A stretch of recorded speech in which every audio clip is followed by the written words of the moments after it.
నమస్తే, welcome to view point. అఖండ భారత్ను ఖండాలుగా చేస్తాం అని ఒక లష్కరే తోయిబా ఉగ్రవాది భారత్ను హెచ్చరిస్తున్నాడు. అతని పేరేంటంటే సయ్యద్ అబ్దుల్ రహమాన్ నఖ్వీ. ఈ మధ్యనే లాహోర్లో మాట్లాడాడు. ఇంకా అతను ఏం మాట్లాడుతున్నాడంటే కశ్మీర్కు భారత్ నుంచి విముక్తి కల్పిస్తాం అని మాట్లాడుతున్నాడు.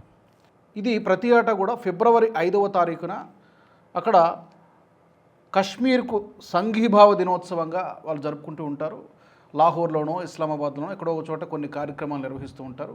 అంటే Kashmir, we are with Kashmir people అని చెప్పేటువంటి ప్రయత్నం పాకిస్తాన్ ఎప్పటి నుంచో చేస్తోంది. ఆగ్రాను పేల్చేస్తాం, ఢిల్లీని అగ్నిగుండం చేస్తాం, ఇలాంటి స్టేట్మెంట్స్ లష్కరే తోయిబా నుంచి, జైషే మహమ్మద్ నుంచి, ఈవెన్ పాకిస్తాన్ ఆర్మీ చీఫ్ అలాగే ఫీల్డ్ మార్షల్గా ఉన్నటువంటి ఆసిం మునీర్ నుంచి కూడా తరచుగా ఈ మధ్యకాలంలో వినిపిస్తూ ఉన్నాయి. షహబాజ్ షరీఫ్కి ఇప్పుడు పెద్దగా పవర్ లేదు, పప్పెట్లాగా ఉన్నాడు కాబట్టి అతను మౌనంగా ఉన్నాడు, పెద్దగా యాక్టివ్గా లేడు. అయితే ఇలాంటి ఉగ్రవాదుల్ని సయ్యద్ అబ్దుల్ రహమాన్ నఖ్వీ, ఇతనికి పెద్దగా ప్రాచుర్యం లేదు, బట్ ఏదో పాపులారిటీ కోసం ఇలాంటి కామెంట్స్ చేశాడా తెలియదు. కానీ ఇలాంటి ఉగ్రవాదుల్ని ఎంతమందిని భారత్ సైన్యం హ్యాండిల్ చేసి ఉంటుంది గడిచిన కొన్ని దశాబ్దాలలో. కాబట్టి ఇలాంటి బెదిరింపులకు భయపడేటువంటి పరిస్థితిలో భారత్ లేదు. ఒకవేళ పాకిస్తాన్ గనక దుస్సాహసం చేస్తే డెఫినెట్గా దాన్ని ఎదుర్కోవడానికి భారత్ సంసిద్ధంగా ఉంది. ఎందుకంటే మనం చూసాం, మన సైన్యం ఊరుకుంటుందా? ఇప్పుడు వీడు దాడులు చేస్తూ కూర్చుంటే భారత సైన్యం ఊరుకుంటుందా? మనం సర్వసన్నద్ధంగా ఉన్నామని చెప్పి ఇప్పటికే భారత ఆర్మీ చీఫ్ ఉపేంద్ర ద్వివేది గారు చాలా స్పష్టంగా ప్రకటించారు. మన రక్షణ శాఖ మంత్రి రాజ్నాథ్ సింగ్ కూడా చాలా స్పష్టంగా ప్రకటించారు. ఈసారి గనక దాడి చేస్తే, పాకిస్తాన్ దుస్సాహసం చేస్తే పాకిస్తాన్ సరిహద్దులు మారిపోయేలాగా మా జవాబు ఉంటుంది, మూతోడు జవాబు ఇచ్చి తీరుతామని చెప్పి చాలా స్పష్టంగా పాకిస్తాన్కి ఈసారి నేవీ నుంచి అటాక్ చేస్తాం. ఆపరేషన్ సింధూర్ టైంలో నేవీ ఎక్కువగా అంత యాక్టివ్గా పార్టిసిపేట్ చేయాల్సినటువంటి అవసరం రాలేదు. కానీ ఈసారి పాకిస్తాన్ గనక దుస్సాహసం చేస్తే నేవీతో ముందుగా దాడిని ప్రారంభిస్తామని చెప్పి రాజ్నాథ్ సింగ్ గారు చాలా స్పష్టంగా చెప్పారు. అయితే పాకిస్తాన్ దుస్సాహసం చేస్తుందా? దీనికి ఇతను చేసినటువంటి ట్వీట్కి సోషల్ మీడియాలో కూడా చాలామంది చెప్తున్నారు. వీఆర్ విత్ కశ్మీర్ అని మీరు చెప్తున్నారు కదా. ఫస్ట్ ఆఫ్ ఆల్ కశ్మీర్కు సంఘీభావం ప్రకటించిన తర్వాత ముందు అసలు పాకిస్తాన్ మీ ఇంటిని మీరు చక్కదిద్దుకోండి అని చెప్పి సెటైర్లు వేస్తున్నారు. ఎందుకంటే పాకిస్తాన్లో ఈ రోజున పరిస్థితి ఎలా ఉందంటే నివురు గప్పిన నిప్పులాగా కనిపిస్తోంది. ఈ మధ్యన మనం ఒక వీడియో కూడా చేస్తాం. బలూచిస్తాన్ ప్రావిన్స్లో బలూచిస్తాన్ ప్రావిన్స్ 44% భూభాగం పాకిస్తాన్, అంటే ఆల్మోస్ట్ పాకిస్తాన్లో సగభాగం బలూచిస్తాన్లో ఈ రోజున పరిస్థితి ఎలా ఉందంటే ఏ క్షణమైనా విడిపోవచ్చు అనేటువంటి పరిస్థితి పాకిస్తాన్లో కనిపిస్తోంది. సో ముందు కశ్మీర్కు సంఘీభావం తెలిపే ముందు, కశ్మీర్ ప్రజలకు సంఘీభావం తెలిపే ముందు మీ పాకిస్తాన్ ప్రజలు ఏం అడుగుతున్నారో ఒకసారి చూసుకోండి అని చెప్పి, బలూచిస్తాన్ ప్రజలు ఏం మాట్లాడుతున్నారు, ఏం డిమాండ్ చేస్తున్నారు, సింధు ప్రావిన్స్లో ప్రజలు ఏం మాట్లాడుతున్నారు, ఖైబర్ పఖ్తుంఖ్వాలో ప్రజలు ఏం మాట్లాడుతున్నారు, ముందు మీ ఇంటిని మీరు చక్కదిద్దుకోండి అంటూ పాకిస్తాన్ మీద, లష్కరే తోయిబా మీద, జైషే మహమ్మద్ పైన చాలా ఘాటైనటువంటి విమర్శలు వస్తున్నాయి. కొద్ది రోజుల కిందట జైషే మహమ్మద్ చీఫ్ మసూద్ అజర్ కూడా ఒక ప్రకటన చేశాడు. మేము 1000 మంది కంటే ఎక్కువగా సూసైడ్ బాంబులను తయారు చేసాం, మహిళా జిహాదీలను కూడా తయారు చేసాం, భారత్ పైకి దండెత్తడానికి అని చెప్పి ఒక ప్రకటన చేశాడు. ఈసారి మహిళల్ని కూడా ఉసుగొలుపుతూ ఉన్నాడు మసూద్ అజర్. నిజానికి మనం చూసాం, పహల్గామ్ దాడి తర్వాత ఆపరేషన్ సింధూర్లో పాకిస్తాన్ 3 రోజుల యుద్ధానికి బొక్కబోర్ల పడింది. దాదాపు ఆ నష్టం నుంచి కోలుకోవడానికి ఇప్పటికీ పాకిస్తాన్ పూర్తిగా కోలుకోలేదు. నేరుగా కన్వెన్షన్ వార్లో పాకిస్తాన్ ఏ రోజును కూడా భారత్పై యుద్ధం చేయడానికి సమానమైనటువంటి అర్హత లేదు, ఆ శక్తి సామర్థ్యాలు లేవు. కానీ ఎందుకు పాకిస్తాన్ పదే భారత్ను రెచ్చగొడుతోందంటే వెనకాల ఉన్నటువంటి సపోర్ట్ను చూసుకుని మాత్రమే. అటువైపు చైనా, ఇంకొక పక్క అమెరికా, ఈ 2 సపోర్ట్ చేస్తున్నాయి కాబట్టి ఆర్థికంగా కావచ్చు, ఫండింగ్ రూపంలో కావచ్చు, లేదా ఆయుధాల రూపంలో కావచ్చు, లేదా టెక్నాలజీ రూపంలో కావచ్చు, ఈ 3 విధాలుగా అమెరికా ఎక్కువగా సపోర్ట్ చేస్తోంది, అప్పుడప్పుడు చైనా కూడా సపోర్ట్ చేస్తోంది. కాబట్టి ఈ రోజున భారత్ని రెచ్చగొట్టేటువంటి ప్రయత్నం పదే పాకిస్తాన్ చేస్తోంది. ఈ రెచ్చగొట్టే ప్రయత్నంలో భాగంగానే అప్పుడప్పుడు మనకి జైషే మహమ్మద్ తీవ్రవాదుల నుంచి మసూద్ అజర్ కావచ్చు, లేకపోతే హఫీజ్ సయీద్ కావచ్చు, లేకపోతే ఇలాంటి చోటామోటా ఉగ్రవాదులు కావచ్చు, ఇలాంటి స్టేట్మెంట్స్ ఇస్తూ ఉంటారు. మనకి అన్నోన్ గన్మెన్ గురించి మనం అప్పుడప్పుడు చెప్పుకుంటూ ఉంటాం. బహుశా ఈ స్టేట్మెంట్ కనుక వాళ్ళకి రీచ్ అయితే వీడిని కూడా ఏదో ఒక రోజు లేపేస్తారు.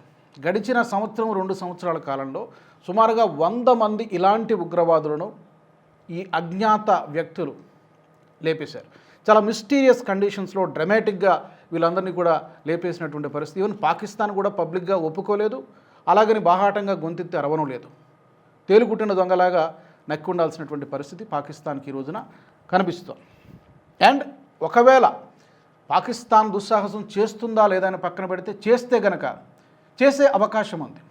ఎందుకంటే పాకిస్తాన్ డాక్ట్రిన్లోనే ఉంటుంది, బ్లీడ్ ఇండియా విత్ 1000 కట్స్ అనేటువంటి డాక్ట్రిన్లోనే ఉంటుంది. వాళ్ళ పాలసీ ఎలా ఉంటుంది, వాళ్ళు ఎలాగూ నిండా మునిగినటువంటి వాళ్ళు, నథింగ్ టు లూజ్ పాకిస్తాన్కి.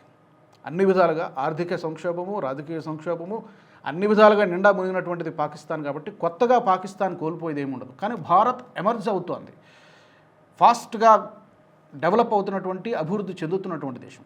సో యుద్ధం లాంటి యాక్టివిటీలో పాల్గొంటే డెఫినెట్గా ఈ యొక్క అభివృద్ధికి విఘాతం కలుగుతుంది. ఆ అభివృద్ధికి విఘాతం కలిగించడమే ఈ హిడెన్ ఎజెండా యొక్క ఉద్దేశం. పాకిస్తాన్కి ఆ ఉద్దేశం ఉన్నా లేకపోయినా వెనకాల నుండి ప్రోత్సహిస్తున్నటువంటి చైనా, అమెరికా సీక్రెట్ ఎజెండా మాత్రం భారత్ ఎదగనివ్వకుండా ఆపడమే. దాంట్లో భాగంగా నేరుగా ఏమీ చేయలేక పాకిస్తాన్ని మన మీద గుసుకొల్పేటువంటి ప్రయత్నం ఈ 2 దేశాలు చేస్తున్నాయి. ఇంకో పక్క ఈ మధ్య కాలంలో గత సంవత్సర కాలం నుంచి, అంటే మొహమ్మద్ యూనస్ వచ్చిన దగ్గర నుంచి బంగ్లాదేశ్ కూడా మరొక కొత్త శత్రువులాగా భారత్కి తయారైంది. కాబట్టి 3 వైపుల నుంచి కూడా భారత్కి వార్ థ్రెట్ ఉన్నది, దీంట్లో కాదనడానికి ఏం లేదు. మన సైన్యం కూడా ఇంతకు ముందులాగా లేదు. గడిచిన దశాబ్ద కాలంలో శత్రు దుర్భేద్యంగా మారింది. చాలా ఆయుధాలని మనం కొనుక్కుంటున్నాం, రఫేల్ కానివ్వండి, మనం చూసాం. ఆపరేషన్ సింధూర్లో మన దగ్గర ఉన్నటువంటి రక్షణ వ్యవస్థ S-400 లాంటి రక్షణ వ్యవస్థ మన దగ్గర ఉంది. చైనా నుంచి అరువు తెచ్చుకున్నటువంటి, టర్కీ నుంచి అప్పు తెచ్చుకున్నటువంటి డ్రోన్లు ఇవేవి కూడా మనపై ప్రయోగించినా కూడా అన్నిటిని కూడా దాదాపు 90% మన సైన్యం ఇంటర్సెప్ట్ చేయగలిగింది. అది మన సైన్యానికి ఉన్నటువంటి సత్తా. సో బహుశా 3 నెలల్లోనో 6 నెలల్లోనో లేకపోతే సంవత్సరంలోనో ఏదో ఒక టైంలో పాకిస్తాన్ దుస్సాహసం చేసినా కూడా ఈసారి భారత్ తిరిగి కొట్టబోయే దెబ్బ డెఫినెట్గా పాకిస్తాన్కి చాలా గట్టిగా తగలబోతోంది. బహుశా మరొక దశాబ్ద కాలం పాటు పాకిస్తాన్ కోలుకోలేని విధంగా ఉండబోతోందని చెప్పి మన ప్రధానమంత్రి గారు చెప్పారు, మన డిఫెన్స్ మినిస్టర్ కూడా చెప్పారు. మనం యుద్ధానికి సిద్ధంగా ఉన్నామనడానికి ఏదో ఇది వేగ్గా చెప్పడం లేదు. గడిచిన సంవత్సర కాలంలో సుమారు ఒక 14 జాయింట్ మిలిటరీ ఎక్సర్సైజెస్ మనం చేశాం వేరు వేరు దేశాలతో. మన దేశంలో కొన్ని యుద్ధ విన్యాసాలు జరిగాయి, కొన్ని టెస్టులు కూడా చేసాం. K4 మిసైల్ టెస్టులు చేసాం, సబ్మరీన్లు తయారు చేసుకున్నాం, ఆకాష్ కానివ్వండి, బ్రహ్మోస్ కానివ్వండి, ఇంకా కొత్త కొత్త ప్రయోగాలు జరుగుతున్నాయి. రీసెర్చ్ అండ్ డెవలప్మెంట్ మీద చాలా బడ్జెట్ని ఖర్చు పెడుతున్నాం. రీసెంట్గా నిర్మలా సీతారామన్ గారు పెట్టినటువంటి బడ్జెట్లు కూడా గత సంవత్సరం డిఫెన్స్కి కేటాయించినటువంటి బడ్జెట్ కంటే ఎక్కువ కేటాయించాం. ప్రతి ఏటా డిఫెన్స్ బడ్జెట్ను భారత్ పెంచుకుంటూ పోతుంది. ఇది ప్రపంచ దేశాలకి ఒక హెచ్చరిక. ఎవరైతే మనల్ని దెబ్బకొట్టాలనుకుంటారో ఆ దేశాలన్నిటికీ కూడా మన డిఫెన్స్ బడ్జెట్ని పెంచడం ద్వారా ఒక హెచ్చరిక. డోంట్ టచ్ చేస్తే మా సత్తా ఇదని మనం చెప్పకనే చెబుతున్నట్టుగా అయింది. సో కమింగ్ బ్యాక్ టు ఈ యుద్ధ విన్యాసాలు, జాయింట్ మిలిటరీ ఎక్సర్సైజెస్ ఈ రోజు వరకు 2025 నుంచి స్టార్టింగ్ నుంచి టిల్ టుడే సుమారుగా ఒక 14-15 మేజర్ మిలిటరీ జాయింట్ ఎక్సర్సైజెస్ మనం చేసాం. ఇండియా మాల్దీవ్స్ ఆర్మీ డ్రిల్ చేసే కేరళలో, అలాగే సెప్టెంబర్ 2025లో ఇండియా అమెరికా కలిసి అలస్కాలో జాయింట్ మిలిటరీ ఎక్సర్సైజ్ చేశాయి. శ్రీలంకతో చేశాం, Singapore, Mongolia, Nepal November December ఆ ప్రాంతంలో 2025లో జరిగింది. ఇలా చెప్పుకుంటూ పోతే నేను చెప్పేది కేవలం మేజర్ మిలిటరీ జాయింట్ ఎక్సర్సైజెస్. ఇంకా చిన్న చిన్న ఎక్సర్సైజెస్, అప్పుడప్పుడు టెస్టులు ఇవన్నీ కూడా జరుగుతూనే ఉన్నాయి. టైగర్ ట్రయంఫ్ అంటారు, అది కూడా అమెరికాతో కలిసి మనం ఏప్రిల్ 2025లో చేసాం.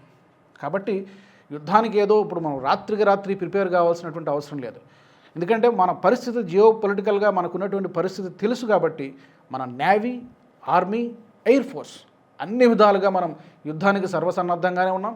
అండ్ మనం మర్చిపోకూడదు, ఆపరేషన్ సింధూర్కి ఆగిపోలేదు, కేవలం పాజ్ మాత్రమే ఇచ్చాం. ఎట్ ఎనీ టైం మేము వితిన్ మినిట్స్ మేము స్టార్ట్ చేయగలము, ఆ సత్తా మా సైన్యానికి ఉందని చెప్పి మనం ఇప్పటికే చాలా బాహాటంగా ప్రకటించడం జరిగింది. కాబట్టి భారత్ని ఎదుర్కోవాలి, మరొకసారి దెబ్బతినాలని పాకిస్తాన్ కోరుకుంటే డెఫినెట్గా దుస్సాహసం చేస్తుంది.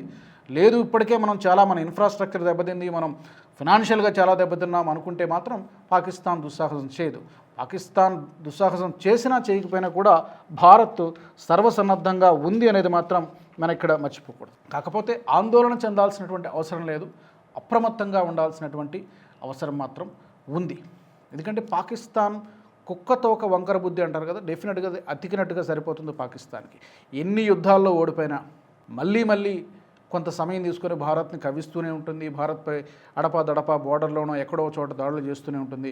మొన్నటికి మనం ఢిల్లీలో చూసాం. ఢిల్లీలో కూడా అఫ్కోర్స్ అక్కడ మన పౌరుల్ని ఉపయోగించి ఇక్కడ మన మీద దాడులు చేయించింది. అక్కడ కూడా చాలా పెద్ద ఇన్సిడెంట్ అది.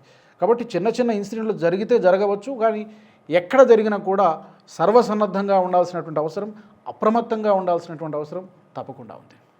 మరి ఈ అభిప్రాయానికి సంబంధించి, ఈ అంశానికి సంబంధించి మీ అభిప్రాయాల్ని తప్పకుండా కామెంట్ సెక్షన్లో తెలియజేయండి. పాకిస్తాన్ మరొకసారి దుస్సాహసం చేస్తుందా, చేసే సత్తా సీన్ ఉందా ఇప్పుడున్నటువంటి పరిస్థితుల్లో పాకిస్తాన్? మీరేమనుకుంటున్నారో తప్పకుండా కామెంట్ సెక్షన్లో పెట్టండి. మనం మరొక వ్యూ పాయింట్ ఎపిసోడ్లో మళ్ళీ కలుసుకుందాం. జై హింద్. ఈ వీడియో మీకు నచ్చినట్టయితే లైక్ చేయండి, 10 మందికి షేర్ చేయండి. అలాగే కామెంట్ల రూపంలో మీ అభిప్రాయాలను మాతో పంచుకోండి. Nationalist hub group of channels ను సబ్స్క్రైబ్ చేసుకుని తెలుగునాట జాతీయవాద జర్నలిజాన్ని ప్రోత్సహించండి. ఈ వీడియో కింద ఉన్న బెల్ ఐకాన్ పై క్లిక్ చేయడం మర్చిపోవద్దు.